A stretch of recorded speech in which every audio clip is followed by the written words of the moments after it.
with Prime Minister Netanyahu, President Herzog, the Security Cabinet. I reiterated and made clear our support for Israel's right to defend itself, indeed, its obligation to defend itself. That includes through the additional assistance that we've worked with Congress and we're working with Congress now to provide for Israel's defense, as well as for urgent humanitarian needs in Gaza. This right to self-defense, indeed this obligation to self-defense, belongs to every nation. No country could or should tolerate the slaughter of innocents. You've heard me speak to some of the stories that Israelis have experienced on October 7th. Today, we saw additional images, additional footage collected by the Israeli government from video cameras, some the terrorists' own, others in communities that were attacked. It remains almost beyond the human capacity to process, to digest. I saw, for example, a family on a kibbutz, a father, two young boys, maybe 10, 11 years old, grabbing them, pulling them out of their living room, going through their very small backyard and into a shelter, followed seconds later by a terrorist who throws a grenade into that small shelter. And then as the father comes staggering out, shoots him down. And then the boys come out. And they run into their house. And the camera in the house is filming everything. And they're crying. "Where's Daddy?" One says. The other says, "They killed Daddy. Where's my mommy?" And then the terrorist comes in and casually opens the refrigerator and starts to eat from it. That's what we're dealing with. And it is striking and in some ways shocking that the brutality of the slaughter has receded so quickly in the memories of so many. But not in Israel, and not in America. 35 Americans were murdered that day as well, and more than 200 foreign nationals from 35 countries. I've returned to the region to engage in intense diplomacy with our partners to try to help ensure that an attack like October 7th never happens again.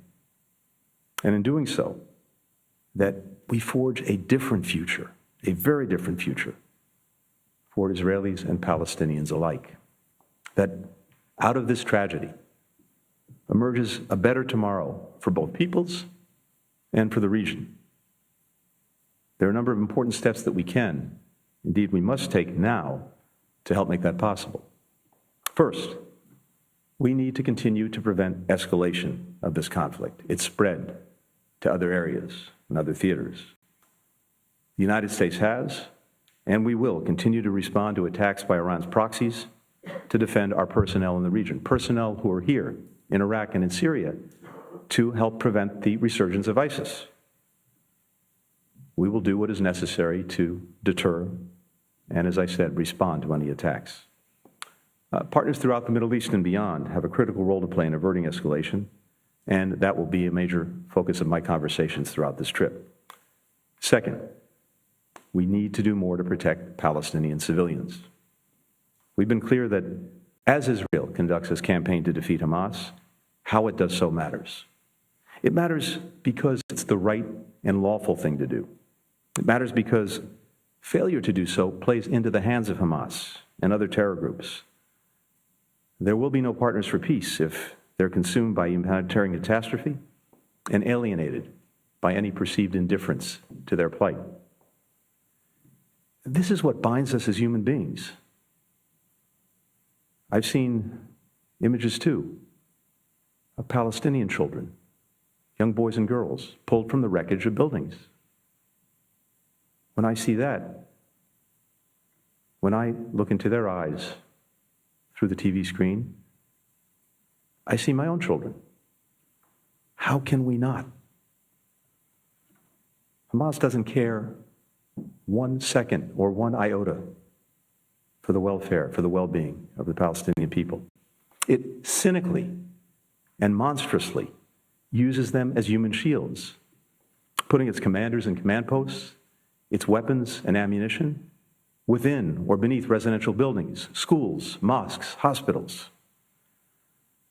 But civilians should not suffer the consequences for its inhumanity and its brutality. We provided Israel advice that only the best of friends can offer on how to minimize civilian deaths while still achieving its objectives of finding and finishing Hamas terrorists and their infrastructure of violence. Today, I spoke with Prime Minister Netanyahu and other senior officials about concrete steps to do that. President Biden has consistently stressed the need for Israel to operate according to international humanitarian law. I also emphasized that the protection of civilians must take place not just in Gaza, but also in the West Bank, where incitement and extremist violence against Palestinians must be stopped and perpetrators held accountable. Third, we need to substantially and immediately increase the sustained flow of humanitarian assistance into Gaza and getting American citizens and other foreign nationals out of Gaza. Since we reached agreement with Israel, Egypt, and the United Nations 2 weeks ago on mechanisms to enable humanitarian aid to begin reaching civilians in need, we have scaled up deliveries. We've gone from 0 to now over 100 trucks going into Gaza through the Rafah crossing every day. But this is still not enough. I spoke to Israeli leaders about tangible steps that can be taken to increase the sustained delivery of food, water, medicine, fuel, and other essential needs, while putting in place measures to prevent diversion by Hamas and other terrorist groups. We've identified mechanisms to enable fuel to reach hospitals and other needs in the south. Israel has raised appropriate concerns that we share, about Hamas's hoarding and siphoning of fuel in northern Gaza. Again, its cynicism knows no bounds, denying fuel itself that it has to hospitals and other places that desperately need it. In meetings with regional partners, I'll continue conversations about getting assistance to flow, including with help from the United Nations. Over the last several days, U.S. citizens, foreign nationals, and critically wounded Palestinian civilians have begun to transit out of Gaza. We expect more to leave over the coming days. Even as these people are able to exit Gaza, we remain relentlessly focused on securing the release of hostages, including American citizens. We discussed these ongoing efforts today. Our Deputy Special Representative for Hostage Affairs, Steve Gillen, who came with me on my first visit a couple of weeks ago, has remained here on the ground to help bring our people home and also to work with their families. We believe that each of these efforts would be facilitated by humanitarian pauses, by arrangements on the ground that increase security for civilians and permit the more effective and sustained delivery of humanitarian assistance. That was an important area of discussion today with Israeli leaders. How, when, and where these can be implemented, what work needs to happen, and what understandings must be reached. Now, we recognize this would take time to prepare and coordinate as well with international partners. A number of legitimate questions were raised in our discussions today, including how to use any period of pause to maximize the flow of humanitarian assistance, how to connect a pause to the release of hostages, how to ensure that Hamas doesn't use these pauses or arrangements to its own advantage. These are issues that we need to tackle urgently, and we believe they can be solved. We've agreed to have our teams continue to discuss practical solutions. I've instructed our Special Envoy for Middle East Humanitarian Issues, David Satterfield, who's been doing remarkable work here over the last couple of weeks, to continue these discussions. Ultimately, we believe this can be a critical mechanism for protecting civilians while enabling Israel to achieve its objectives of defeating Hamas. Finally, and importantly, even as we work toward progress on each of these urgent needs, we're focused on setting the conditions for a durable and sustainable peace and security. The United States continues to believe that the best viable path, indeed the only path, is through a two-state solution. That's the only guarantor of a secure Jewish and democratic Israel, the only guarantor of Palestinians realizing their legitimate right to live in a state of their own, enjoying equal measures of security, freedom, opportunity, and dignity. The only way to end a cycle of violence once and for all. And it's precisely now, in the darkest moments, that we have to fight hardest to preserve a path of stability, of security, of opportunity, of integration, of prosperity, and of peace. Not tomorrow, not after the war, but today. Thank you. First question goes to Leon Bruneau with AFP.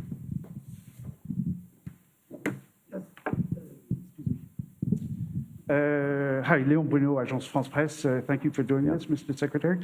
You mentioned it in your opening speech, of course, and yesterday also you said that it was urgent or concrete measures needed to be taken to ease the fate of Palestinians, civilians. What assurances did the Prime Minister Benjamin Netanyahu give you this morning in your talks?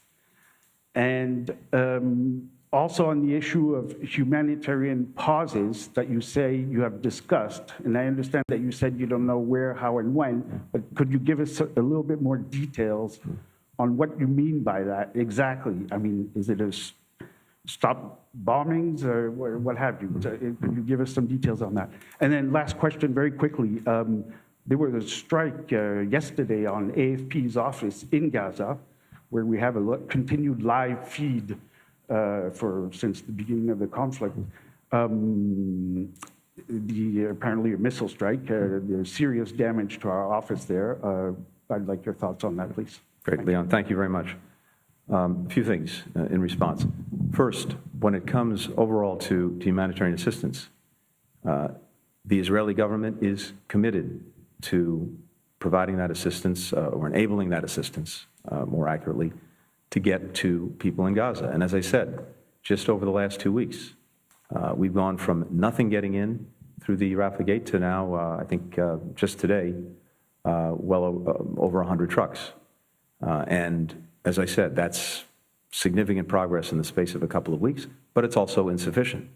And there's a recognition not only by us of that fact, but also by the Israeli government, as well as our Egyptian partners, as well as the United Nations.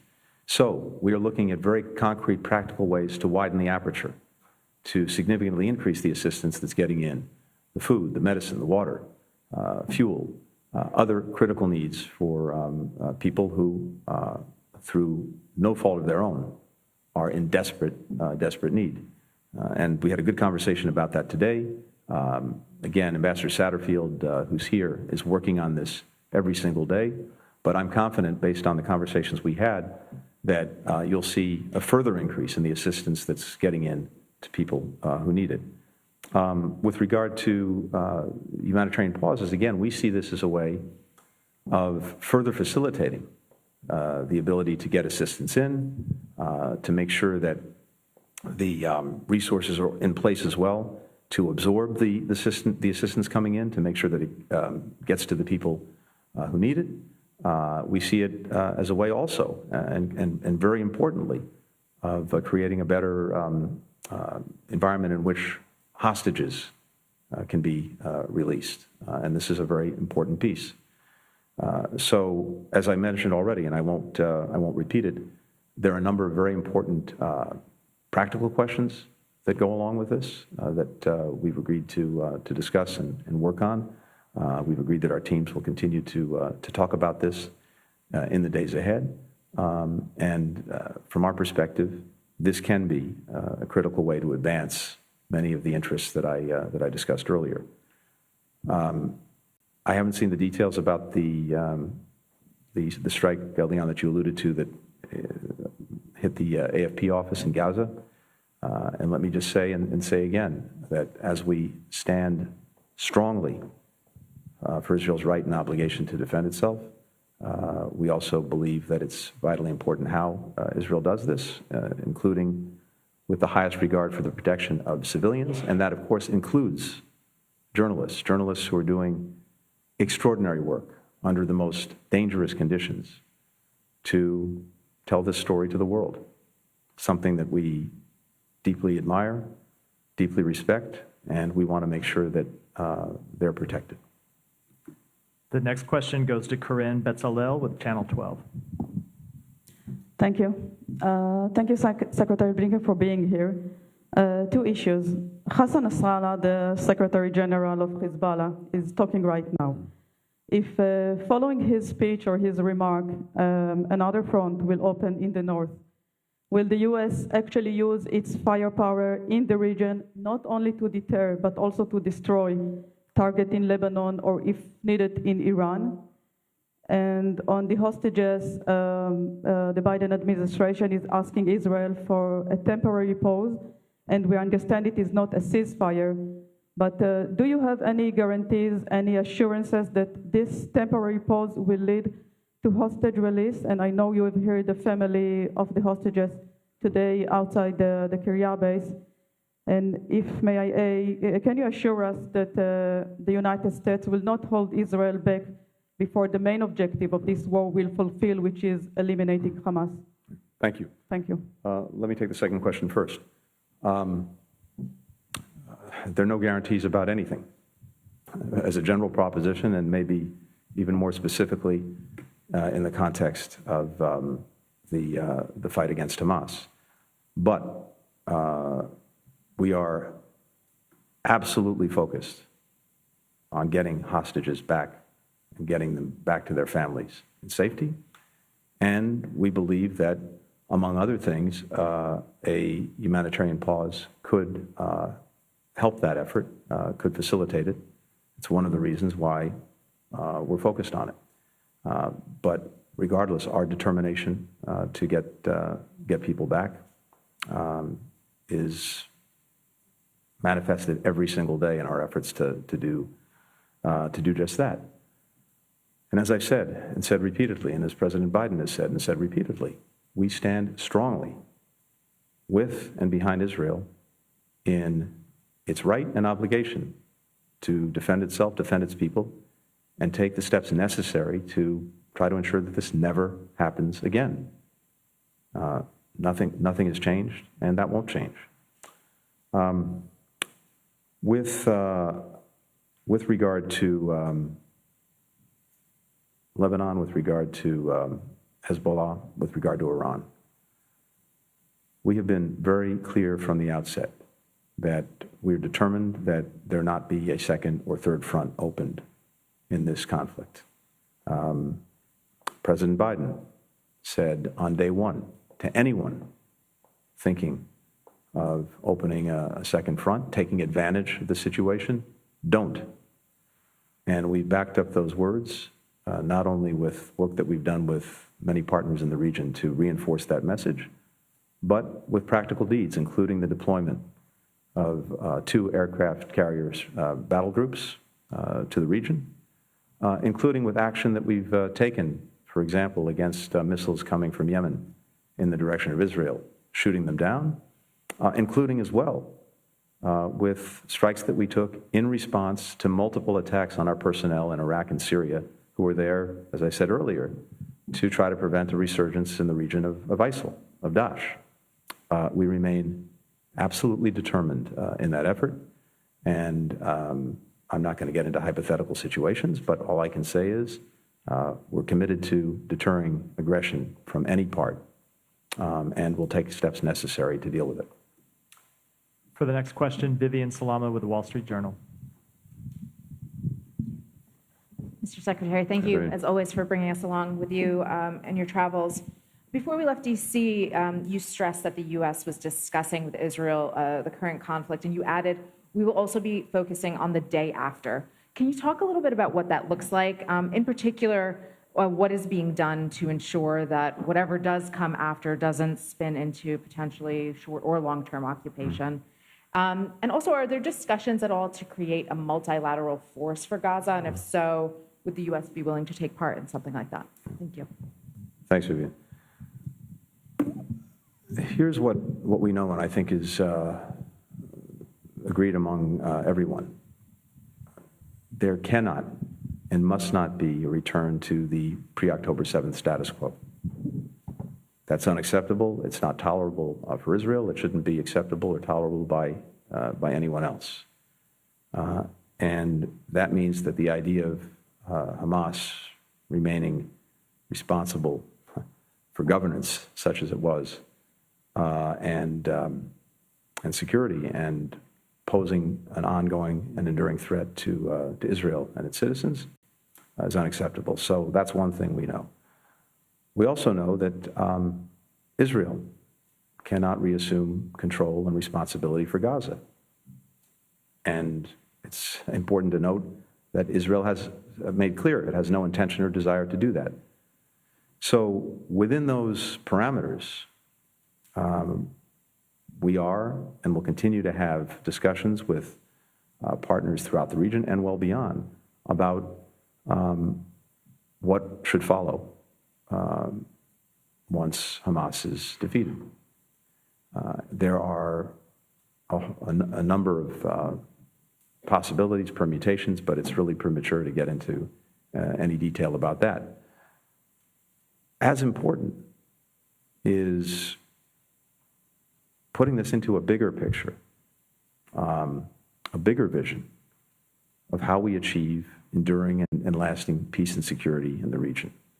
And as I said earlier, the United States is convinced, we have been for some time, and I think we're only reinforced in that conviction since October 7th, that the best path, maybe even the only path, as I said, is through two states for two peoples. Again, that is the only way to ensure lasting security for a Jewish and democratic Israel, the only way to ensure that Palestinians achieve their legitimate aspirations for a state of their own.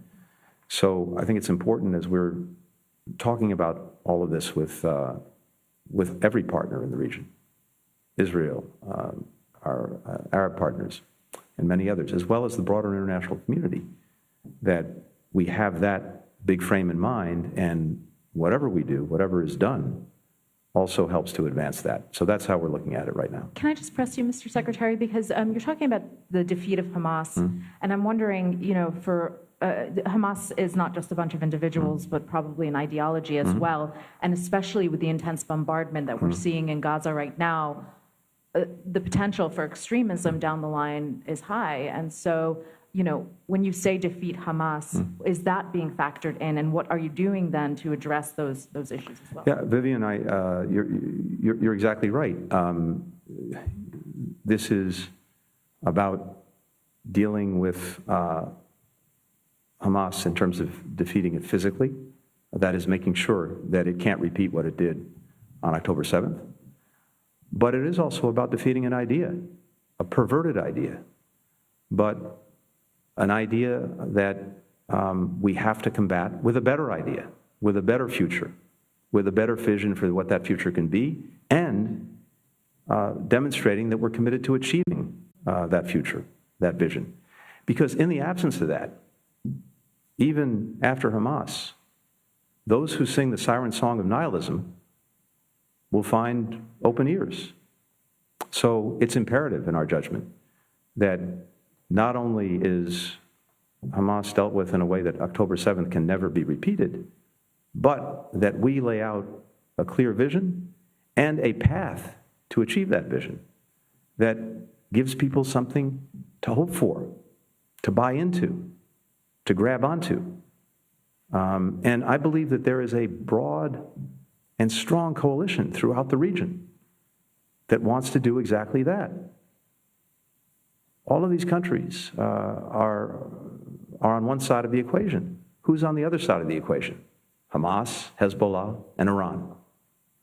So it's incumbent upon us, I think, not only to lay out that vision, but to be clear about the ways that we propose to achieve it. This is not flipping a light switch, needless to say, given how deep-rooted and enduring these problems are. But we have to address this, and we have to address it in concrete ways and with determination, because again, it comes back to exactly what you said. We have to demonstrate that we have a better idea and a way to achieve it. For the final question, Muhannad Tutunji with BBC. Thank you, Mr. Secretary. First question, the whole world is looking to end this war. When will you ask Israel to stop it? And the next question, the wave of settler violence is increasing with unarmed Palestinians being killed daily. What is the United States doing to address increasing settler violence against Palestinians in the West Bank? Thank you. Thank you. With regard to the first part of the question, again, I'll repeat what I've said. We stand behind Israel's right and indeed obligation to defend itself and to do everything it can to make sure that October 7th never happens again. And we will continue to stand with Israel to achieve that. And as I've also said repeatedly, the way that Israel does so matters, and we've discussed today, as well as in many preceding days, the imperative of doing everything possible to protect civilians, the imperative of doing everything possible to get assistance to those who need it. With regard to extremist violence that we're seeing in the West Bank, this is something that before October 7th was a real concern for the United States, and one that we repeatedly raised in our engagements with the Israeli government, and it's an acute concern right now. Look, I don't want to speak for the Israeli government. It's not appropriate, but I think it's fair to say that what I heard today was a clear commitment from the government to deal with extremist violence in the West Bank, to condemn it, to take action to prevent it, to take action against those who perpetrate it. So this is important, and we will be looking closely to ensure that our friends make good on that commitment. Thank you. Thank you very much. Thanks, everyone. All right, we've just been listening to the Secretary of State, Antony Blinken. He's had a number of meetings today with both the President and the Prime Minister of Israel, as well as various other sort of military leaders in the country. And he reiterated some of the messaging that we've heard from him before, of course, reinforcing America's support for Israel, but also, you know, reminding Israel that it must follow international humanitarian law and consider the civilians in Gaza. And he was asked about some of the tougher questions, though. What happens afterwards? Yeah. You know, Israel does not want to occupy Gaza. Israel does not want responsibility for Gaza. So then who? I think that listening to the Secretary of State there, I was struck by a couple of things. One is the question that was posed to him about what happens next, because that has not been clear. There's not been a lot of clarity around that from the Israelis, albeit they are focused on getting the hostages back and destroying Hamas. So I thought it was important that the Secretary of State articulate that. And what he did say, and this has been the position of the United States for many years, but he talked about a two-state solution. And that term has been bandied about for many, many, many years.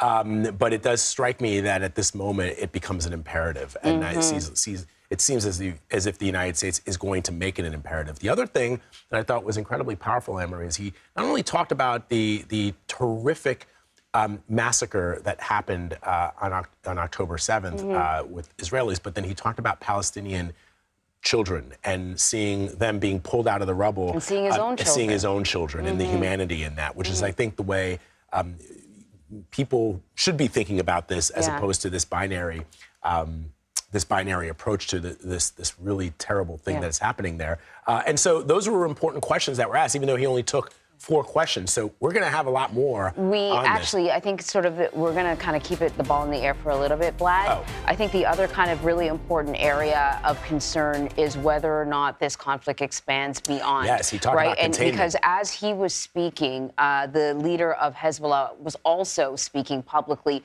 for the first time since this conflict began.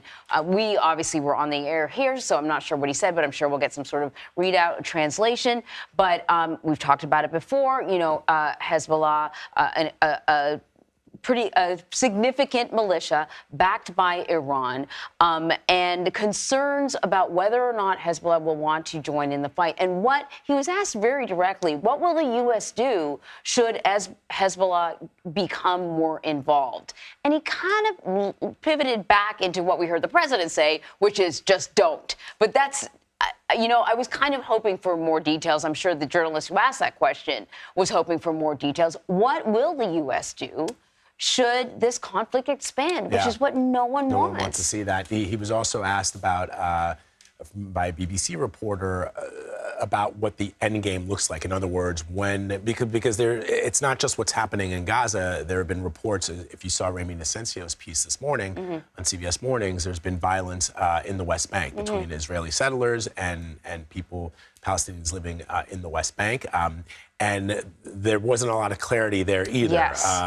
And so that's another significant part of this. It's perhaps not the focus at the headlines right now, but I was happy to see Ramy do a story on this because it is something that is very real and happening as well. Very important.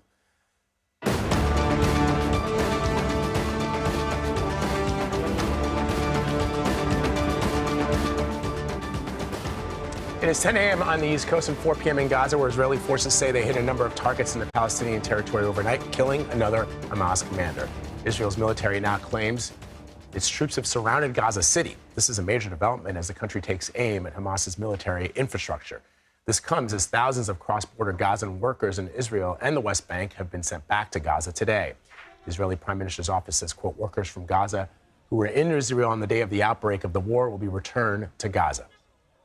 And in Washington, a new House bill to provide additional funding to Israel is unlikely to advance in the Senate. The Republican-backed measure includes more than $14 billion for Israel. However, lawmakers nixed additional funding for Ukraine and Taiwan. And this comes as Secretary of State Antony Blinken arrived in Tel Aviv today for high-stakes meetings. He met with the Israeli Prime Minister and President and reiterated Israel's right to defend itself, but also said how they do that, how they defend themselves matters. Secretary Blinken held a news conference a short time ago. Here's what he had to say. I've returned to the region to engage in intense diplomacy with our partners to try to help ensure that an attack like October 7th never happens again. And in doing so, that we forge a different future, a very different future for Israelis and Palestinians alike. That out of this tragedy emerges a better tomorrow for both peoples and for the region. All right, so continuing with some analysis of what the Secretary of State had to say, we bring back Olivia Gazas. Olivia, you are in Washington. So I guess I'll just start with sort of a broad question. What really stood out to you about the Secretary's remarks? Sure. Well, in your conversation with Vlad and Marie, I think you hit on the biggest change, I think, the shift in the Secretary's remarks, because they started as others had, right, with this stressing that Israel has a right and an obligation to defend itself, and sort of deploring the fact that some of the brutality of Hamas's attacks on Israeli citizens had receded in memory. But then he also crucially brought up the civilian toll in Gaza, talking about, as you said, seeing through the television images of children being brought out from the wreckage and seeing in their eyes his own children. And I think that the acknowledgement of that fact and this push for greater humanitarian aid into Gaza is the sort of overarching new development that he has been dispatched again to the region to stress with the Israelis. He said that he had secured some concrete commitments from Prime Minister Netanyahu on how to do that, on how to not only get more humanitarian aid into Gaza, but also to start thinking through how these humanitarian pauses that the administration has been pushing for, how they can work, how they can be localized, what they can facilitate, whether that's the exit of more Americans through the Rafah crossing into Egypt, or to secure hostages that are continuing to be held by Hamas. We know that that is a continued diplomatic priority for the United States and for a number of other foreign nations whose nationals are being held. I also think that you heard him say, importantly, that he's gotten commitments on how Israel will deal with violence in the West Bank, which he called an acute concern. That has been messages that the United States has relayed in private to Israel, which has done some things that are questionable for its own security, U.S. officials have said, including arming settlers there, actually handing out automatic rifles to its citizens, and withholding some tax revenues that would otherwise go to the Palestinian Authority. You know, U.S. officials are concerned that these are counterproductive steps that Israel is taking whereas the Palestinian Authority is sort of the best bet for maintaining stability in an area that is already fragile and likely to be additional kindling for a conflict that is already simmering. Olivia, as you know, the Secretary has traveled to Israel several times since the war began. He is on his way now to Jordan. What do we expect to come out of there? That's right. Yes, and this is a crucial next part of the Secretary's trip, because the Jordan visit that was scrapped when President Biden was supposed to be there was sort of an important stop. The diplomatic relations between Israel and Jordan are partially severed at the moment, and it goes to this question of what the U.S. can do to prompt thinking about the day after. What happens after this conflict in Gaza is concluded? What happens if and when Hamas is eliminated? What is a possible, plausible governance structure, a governing authority that can be put in place? We've heard, some proposals by Western leaders like President Macron of France suggesting that a multilateral, multinational effort to eliminate Hamas be undertaken.